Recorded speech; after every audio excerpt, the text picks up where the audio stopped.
Chapter 7. My money oozed away to 8 francs, to 4 francs, to 1 franc, to 25 centimes, and 25 centimes is useless, for it will buy nothing except a newspaper. We went several days on dry bread, and then I was 2.5 days with nothing to eat whatever. This was an ugly experience. There are people who do fasting cures of 3 weeks or more, and they say that fasting is quite pleasant after the 4th day. I do not know, never having gone beyond the 3rd day. Probably it seems different when one is doing it voluntarily and is not under fate at the start. The first day, too inert to look for work, I borrowed a rod and went fishing in the Seine, baiting with blue bottles. I hoped to catch enough for a meal, but of course I did not. The Seine is full of dace, but they grew cunning during the siege of Paris, and none of them has been caught since, except in nets. On the 2nd day, I thought of pawning my overcoat, but it seemed too far to walk to the pawn shop, and I spent the day in bed, reading the memoirs of Sherlock Holmes. It was all that I felt equal to without food. Hunger reduces one to an utterly spineless, brainless condition, more like the after effects of influenza than anything else. It is as though one had been turned into a jellyfish, or as though all one's blood had been pumped out and one water substituted. Complete inertia is my chief memory of hunger, that, and being obliged to spit very frequently, and the spittle being curiously white and flocculent, like cuckoo spit. I do not know the reason for this, but everyone who has gone hungry several days has noticed it. On the 3rd morning I felt very much better. I realized that I must do something at once, and I decided to go and ask Boris to let me share his 2 francs, at any rate for a day or 2. When I arrived I found Boris in bed, and furiously angry. As soon as I came in he burst out, almost choking, "Has taken it back? The dirty thief! He has taken it back? Who's taken what?" I said. "The Jew! Taken my 2 francs! The dog! The thief! He robbed me in my sleep." It appeared that on the previous night the Jew had flatly refused to pay the daily 2 francs. They had argued and argued, and at last the Jew had consented to hand over the money. He had done it, Boris said, in the most offensive manner, making a little speech about how kind he was and extorting abject gratitude. And then in the morning he had stolen the money back before Boris was awake. This was a blow. I was horribly disappointed, for I had allowed my belly to expect food, a great mistake when one is hungry. However, rather to my surprise, Boris was far from despairing. He sat up in bed, lighted his pipe, and reviewed the situation. "Now listen, mon ami, this is a tight comer. We have only 25 centimes between us, and I don't suppose the Jew will ever pay my 2 francs again. In any case his behavior is becoming intolerable. Will you believe it? The other night he had the indecency to bring a woman in here, while I was there on the floor. The low animal! And I have a worse thing to tell you. The Jew intends clearing out of here. He owes a week's rent, and his idea is to avoid paying that and give me the slip at the same time. If the Jew shoots the moon, I shall be left without a roof, and the patron will take my suitcase in lieu of rent. Curse him! We have got to make a vigorous move. All right. But what can we do? It seems to me that the only thing is to pawn our overcoats and get some food. We'll do that, of course, but I must get my possessions out of this house first. To think of my photographs being seized. Well, my plan is ready. I'm going to forestall the Jew and shoot the moon myself. Camp retreat, you understand. I think that is the correct move. But, my dear Boris, how can you in daytime? You're bound to be caught. Oh well, it will need strategy, of course. Our patron is on the watch for people slipping out without paying their rent. He's been had that way before. He and his wife take it in turns all day to sit in the office. What misers, these Frenchmen. But I have thought of a way to do it, if you will help. I did not feel in a very helpful mood, but I asked Boris what his plan was. He explained it carefully. Now listen. We must start by pawning our overcoats.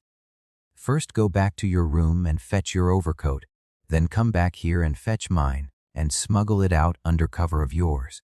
Take them to the pawn shop in the Rue des Francs Bourgeois. You ought to get 20 francs for the two, with luck. Then go down to the Seine bank and fill your pockets with stones, and bring them back and put them in my suitcase. You see the idea. I shall wrap as many of my things as I can carry in a newspaper, and go down and ask the patron the way to the nearest laundry. I shall be very brazen and casual, you understand, and of course the patron will think that the bundle is nothing but dirty linen.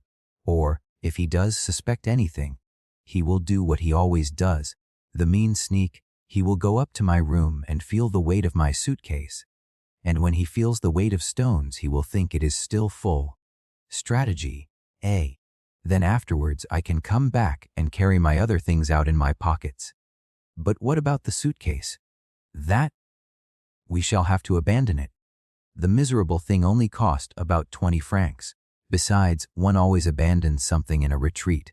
Look at Napoleon at the Beresina! He abandoned his whole army. Boris was so pleased with this scheme, he called it one ruse de guerre, that he almost forgot being hungry, its main weakness. That he would have nowhere to sleep after shooting the moon, he ignored. At first the ruse de guerre worked well. I went home and fetched my overcoat, that made already 9 kilometers, on an empty belly, and smuggled Boris's coat out successfully. Then a hitch occurred. The receiver at the pawn shop, a nasty, sour-faced, interfering little man, a typical French official, refused the coats on the ground that they were not wrapped up in anything. He said that they must be put either in a valise or a cardboard box. This spoiled everything, for we had no box of any kind, and with only 25 centimes between us we could not buy one. I went back and told Boris the bad news.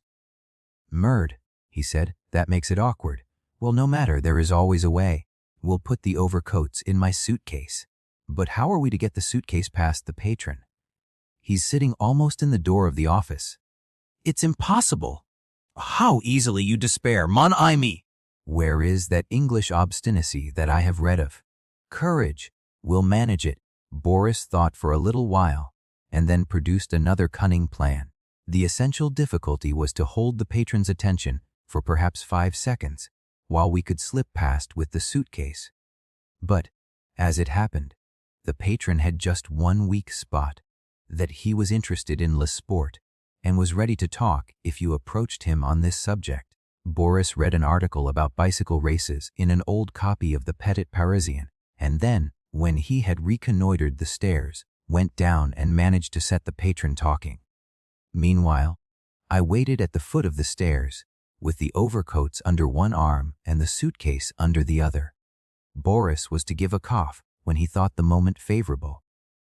I waited trembling, for at any moment the patron's wife might come out of the door opposite the office, and then the game was up.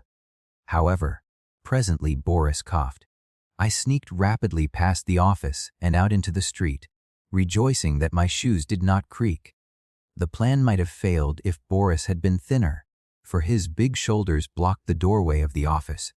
His nerve was splendid, too. He went on laughing and talking in the most casual way, and so loud that he quite covered any noise I made. When I was well away he came and joined me round the corner, and we bolted. And then, after all our trouble, the receiver at the pawnshop again refused the overcoats. He told me S1 could see his French soul reveling in the pedantry of it, that I had not sufficient papers of identification. My carte d'identité was not enough, and I must show a passport or addressed envelopes.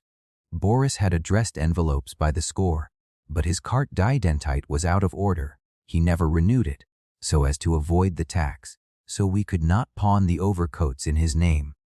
All we could do was to trudge up to my room, get the necessary papers, and take the coats to the pawn shop in the Boulevard Port Royal.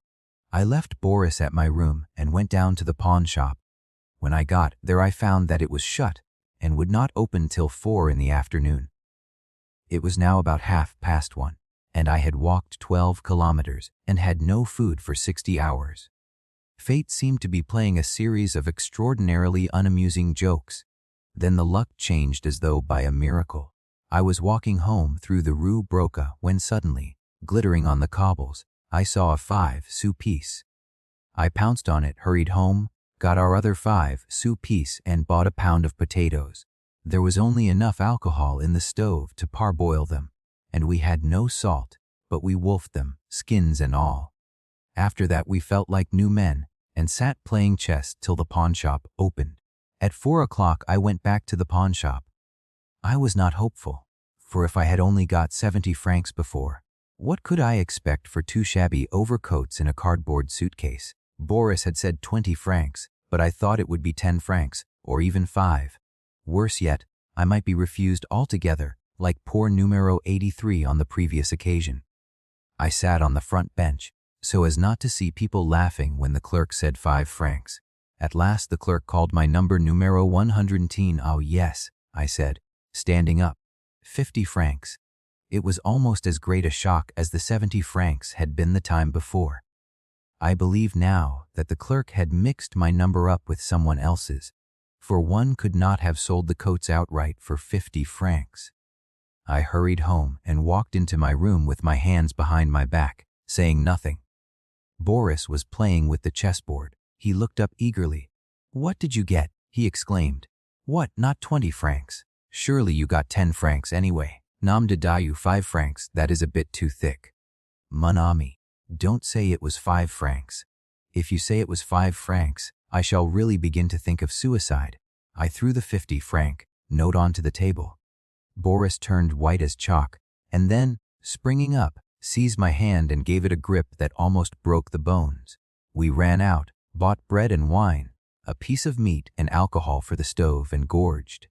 After eating, Boris became more optimistic than I had ever known him. "What did I tell you?" he said. "The fortune of war, this morning with 5 sus, and now look at us. I have always said it, there is nothing easier to get than money. And that reminds me, I have a friend in the Rue Fonderie whom we might go and see. He has cheated me of 4,000 francs, the thief. He is the greatest thief alive when he is sober, but it is a curious thing, he is quite honest when he is drunk. I should think he would be drunk by 6 in the evening. Let's go and find him. Very likely he will pay up 100 on account. Murd, he might pay 200. Allons-y." We went to the Rue Fonderie and found the man, and he was drunk, but we did not get our 100 francs. As soon as he and Boris met, there was a terrible altercation on the pavement. The other man declared that he did not owe Boris a penny, but that on the contrary Boris owed him 4,000 francs, and both of them kept appealing to me for my opinion. I never understood the rights of the matter. The two argued and argued, first in the street, then in a bistro, then in a prix-fixe restaurant where we went for dinner, then in another bistro. Finally, having called one another thieves for 2 hours, they went off together on a drinking bout that finished up the last sou of Boris's money. Boris slept the night at the house of a cobbler, another Russian refugee, in the Commerce Quarter.